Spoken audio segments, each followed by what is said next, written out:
میں کاروبار کر رہا تھا, کاروبار ختم ہو گیا, میں نے لوگوں کو پیسے دینا چاہتا ہوں اور دے رہا ہوں, لیکن لوگ پھر بھی مجھے بہت زیادہ تنگ کر رہے ہیں. انویسٹر لگائے تھے, کام میں کیوں کیا تم نے یہ کام کیا کیوں؟ جتنے جیب میں پیسے تھے اس پہ پکوڑے بیچ لیتے, یہ زیادہ اچھا تھا.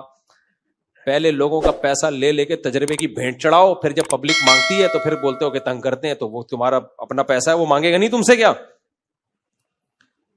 تو یہ تو ہوگا, یہ تو کسی کتاب میں لکھا ہوا ہے, سب کتابوں میں یہی لکھا ہوا ہے. اس میں تو نا کسی کتاب میں نہیں لکھا, سب کتابوں میں یہ لکھا ہوا ہے. جب کسی کا پیسہ ڈبو گے تو وہ لے گا پیسہ. یہ کام ہی ایسا نہیں کیا کرو. میں اپنا واقعہ سناتا ہوں نا. ایک صاحب آئے میرے پاس, وہ کئی سال پرانا واقعہ ہے, تو اس زمانے میں 2.5-3 لاکھ کی بھی ایک ویلیو تھی. وہ 2.5-3 لاکھ روپے تھے ان کے پاس, میرے پاس لے کے آ گئے کہ ابھی یہ فالتو میں پڑے ہوئے ہیں, تو آپ کسی کاروبار میں لگا دو مفتی صاحب, تو مجھے 2-4 مہینے بعد دے دینا, بھلے پروفٹ نہیں بھی دو تو اچھا ہے, آپ کے استعمال میں آ جائیں گے پیسے. تو میں نے کہا بھائی میں 2-2.5 لاکھ روپے استعمال کروں, میں کہاں سے دوں گا تمہیں 2-2.5 لاکھ روپے؟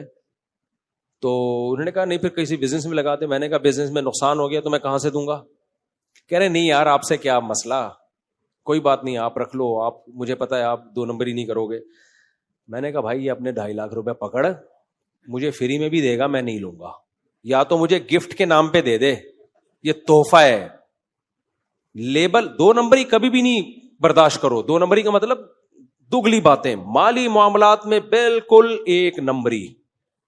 جو منہ سے بول رہا ہے وہی زبان سے بھی ہو, وہی لکھ کے بھی ہو, وہی دل میں بھی ہو. میں نے کہا پھر آپ کو پروفٹ بھی نہیں چاہیے اور آپ کو ڈوبنے کا غم بھی نہیں ہے, تو پھر آپ بولو یہ آپ کو گفٹ ہے, ہدیہ ہے. اسی وقت میں اس سے گولا گنڈا خرید کے کھاؤں, اسی وقت میں اس سے کچھ بھی خرید لوں. ہدیہ تو پھر پوچھتا تھوڑی ہے آدمی. کہہ رہے نہیں ہدیہ تو نہیں, یہ کاروبار میں لگا دیں, اگر پروفٹ ہو گیا تو دے دیے گا. میں نے کہا یہ اختیارات ایسے دے رہے ہو جیسے گفٹ دے رہے ہو مجھے. بات لفظ کیا استعمال کر رہے ہو؟ کاروبار کا. تو میں نے کہا یہ دوستی خراب کرنے کے علاوہ کچھ بھی نہیں ہو. دل میں میرے بھی لالچ آ سکتی ہے کہ یار میرے تو سارے پیسے ڈوب گئے تھے, اس وقت کی بات کر رہا ہوں جب کاروبار میں سب برباد ہو گئے تھے, تو مجھے تو بڑی لالچ آ سکتی تھی یار 2.5 لاکھ روپے ہیں بھائی, بیٹھ کے کل سوچتے رہیں گے یہ کون سا بھی مانگ رہا ہے, ہم 2.5 لاکھ کا یہ کریں گے, یوں کریں گے, پھر 2 بکریاں خریدیں گے, پھر ان کا دودھ نکال کے بیچیں گے, آرگینک دودھ ہوگا, پھر ہم اس کو, اس وقت یوٹیوب نہیں تھا لیکن ہم کسی طریقے سے پبلسٹی کریں گے, ایک تصویر میری آئے گی, ایک بکری کی آئے گی, ایک دودھ کی آئے گی, تو یہ دودھ دے دنا دن بکے گا مارکیٹ میں, پھر 2.5 کے 5 ہو جائیں گے. اس کو پھر 2 مہینے میں تھوڑا لیٹ کر دوں گا کہ یار دوستی یاری میں 2 مہینے چلتے, 5 کے 10, 10 کے 15, 15 کے 20 بنا کے 1 سال کے بعد 2.5 اس کے ہوئے اور 17.5 لاکھ میرے ہوئے. پھر 17.5 لاکھ کی پھر انڈے خریدوں گا. وہ شیخ چلی کا پتا ہے نا, شیخ چلی کو کسی نے ٹوکرا رکھوا دیا دیسی انڈوں کا, وہ لے کے جا رہا ہے. اس کے ذہن میں آیا کہ اگر یہ تو ٹوکرا لے کے بھاگ گیا نا تو کیا ہوگا کہ یہ انڈے تو مرغی کے نیچے رکھنا, اس سے نکلیں گے چوزے, پھر وہ چوزے کو تو کھلانا پلانا ہو جائیں گے وہ بڑے, پھر اس سے بریڈنگ کروانا اور چوزے, پھر اور چوزے, پھر اور چوزے. 4, 5, 6 سال کے اندر تیرا پولٹری فارم کا پورا ایک بزنس. پھر وہ انڈے ہی انڈے, تیرا دیسی انڈوں کا بزنس. پھر تو ایسا کرنا ملازم رکھنا, سوچتا ہوا جا رہا ہے نا, ملازم رکھنا, پھر تو یہ کرنا. پھر ایک دن آئے گا 5-6 سال کے بعد تو بھائی نوٹ چھاپنے کی مشین. پھر اس کے بعد تیرا ہوگا اپنا ذاتی گھر, پھر تیری ہوگی خاندانی سی بیوی, کیونکہ پیسہ ہوگا ظاہر ہے, تو بیوی بھی بڑے گھر کی ملے گی. پھر تیرے ہوں گے بچے, پھر بچے تو آپ کو پتہ ہے پیسے مانگتے ہیں, پھر وہ آئیں گے ابو پیسے, میں بولوں گا ہٹو یہاں سے. اس کا اپنا اسٹائل ہوتا ہے نا بچوں کو ڈانٹنے کا, تو جب یوں کیا نا تو انڈوں کا ٹکڑا ڈھڑام سے نیچے, وہ سارے انڈے ہی ٹوٹ گئے. تو جو مالک تھا نا اس نے بولا کم بخت تیرا پاؤں کسی ٹھوکر لگتی تجھے, کوئی کھڈے میں پاؤں آتا, پھر یہ انڈے ٹوٹ جاتے. میں کہتا چلو یار ٹوٹ گئے, تو نے تو یوں کر کے خود گرائے ہیں, یہ نکال پیسے. تو یہ شیخ چلی کہتا ہے کم بخت تو اپنے پیسوں کو روئے رہے, میرا خدا کی قسم پورا خاندان تباہ ہو گیا ہے.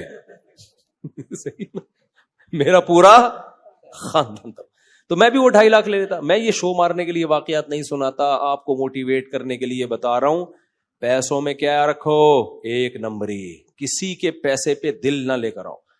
عزت کے ساتھ تمہیں ہدیہ مل جائے نا وہ ٹھیک ہے, کلیئر کٹ بات, بھائی آپ کو گفٹ ہے بس. 2 نمبری کیوں کر رہے ہو یار؟ یہ آپ لگا لو تو پھر یوں ہو جائے گا. ابے تو ہمیں بیوقوف سمجھا ہوا ہے تم نے, ہمیں لالچ میں ڈال رہے ہو یار. تو لالچ آتی ہے ایسے موقع پہ انسان کو. ہم نے کہا بھائی جو کاروبار کے لیے دے گا وہ کاروبار کے لیے دے گا, جو گفٹ دے گا وہ کیا دے گا, گفٹ. اور جو کاروبار کے لیے دے گا, تو میرے پاس تو کاروبار تھا نہیں اس وقت, میں کہاں سے. سوچنے پر گورنمنٹ کی طرف سے کوئی پابندی نہیں ہے. آپ یوٹیوب پہ جاؤ نا, 1 کروڑ روپے کمانے کا طریقہ, آدمی ایسے شوق سے سنتا ہے یار 1 کروڑ بھائی, ہر مہینے 1 لاکھ روپے کمائیے لکھ. اگر یہ اتنے ہی آسان ہوتا نا میرے بھائی, تو یہ والا بندہ یوٹیوب پہ کلپ بنا کے نہ ڈال رہا ہوتا, یہ 1 لاکھ روپے کما رہا ہوتا. یہ کلپ اس لیے ڈال رہا ہے, اس کے پاس کمانے کا اور کوئی طریقہ ہے نہیں. اس نے بولا چلو کمانے کے طریقے بتا کے پیسہ کماؤ. اب یوٹیوب کی ویڈیو مانیٹائز ہو جاتی ہے, کوئی بھی لیبل لگا کے اس پہ ایڈ چلتے ہیں, ان کو پیسہ آ جاتا ہے, تو اس کو تو 1 لاکھ مل جائے گا. تو اگر آپ بھی چاہتے ہو نا کہ 1 لاکھ روپے کماؤ, تو کمانے کا طریقہ بتانا شروع کر دو, اس میں کما سکتے ہو. سمجھتے ہو کہ نہیں سمجھتے؟ تو پھر بھی ہوتے ہیں طریقے, بھی ہوتے ہیں, میں بالکل نفی نہیں کر رہا. تو بھائی میرے پاس تو طریقہ نہیں تھا. میں نے کہا میں مولوی آدمی ہوں, مسجد میں نماز پڑھاتا ہوں, مدرسے میں استاذ ہوں, تو بھائی میرے پاس, تو میں نے کہا بھائی تو رکھ لے اس کو, مجھے نہیں چاہیے.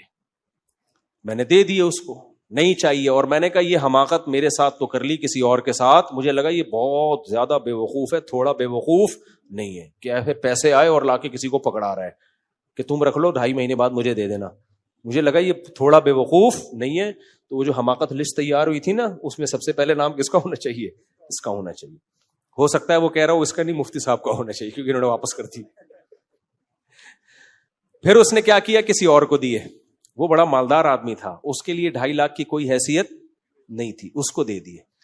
وہ کہہ رہا ہے میں فلانی, وہ میں بتاؤں گا نہیں نا کہ کیا بنا رہا تھا, ورنہ وہ سمجھ جائے گا نا یہ تو مفتی صاحب سیدھا سیدھا میرا قصہ سنا رہے ہیں, تو اس لیے میں کچھ پہلو حذف کر دیتا ہوں. اس نے کہیں کاروبار میں لگائے اور الحمدللہ ڈبو دیے, اللہ کا بڑا فضل ہوا. اب یہ جا کے مانگ رہا ہے, 1 سال ہو گیا, میرے پاس آیا, یار پیسے ہی نہیں دے رہا. میں نے کہا اگر وہ پیسے دے دینا تو میرا نام ہٹا کے اس کا نام ڈال دینا. تو کوئی بھی نہیں چاہتا کہ اس کا نام احمقوں کی لسٹ میں. میں نے کہا بھائی صاحب گئے, اور دے گا نا ایسے توڑ کے لچڑ پنے کے ساتھ دے گا کہ اس کی کوئی ویلیو رہے گی ہی نہیں بھائی. اور وہ دونوں داڑھی والے, میں بھی داڑھی والا, وہ بھی داڑھی والا, اور وہ بھی کیا نمازی, تینوں نمازی. سمجھ رہے ہو, سب نمازیوں کو کیا لگا رہے ہوتے ہیں, چونا. نماز تینوں پڑھتے ہیں ماشاءاللہ, میں بھی پڑھتا ہوں, وہ جو 2.5 لاکھ لے کر آئے تھے وہ بھی پڑھتے ہیں. اور جس کو دیے, اب تک پتہ نہیں دیے بھی ہیں کہ نہیں دیے اس نے, اب دے بھی دے گا تو اس زمانے کا 2.5 لاکھ اور اب میں تو بڑا فرق ہے, تو پروگرام ہی بڑھ گیا. تو کھوپڑی میں آتا نہیں ہے لوگوں کے, پیسوں کے معاملات میں بڑی ہیرا پھیری ہے. تو بھائی پیسوں میں کبھی لالچ مت کرو. کوئی امانت لے کر آیا ہے, بھائی اس کی امانت ہے, اس سے ہمارا کوئی لینا دینا نہیں. دینا سیکھو, خدا کی قسم اس سے اللہ بہت برکت دے گا. میں اتنا اس لیے چیخ رہا ہوں کہ ہم نے نمازی دیکھے ہیں, تہجد گزار دیکھ لیے, پیسوں میں 1 نمبری ہم نے نہیں دیکھی ہے. بہت لچڑ پن ہے یار, پیسوں میں بہت لچڑ پن ہے. اس کا ایک حل یہ بھی ہے کہ خرچ کرنا سیکھو. جب اڑاؤ گے نا جائز طریقے سے, حرام نہیں اور اسراف نہیں, تو پیسوں کی محبت دل سے نکلے گی. یہ سارے غیر اخلاقی طریقے جبھی آتے ہیں جب پیسوں کی لالچ ہوتی ہے. لالچ ختم کرو دل سے, لالچ.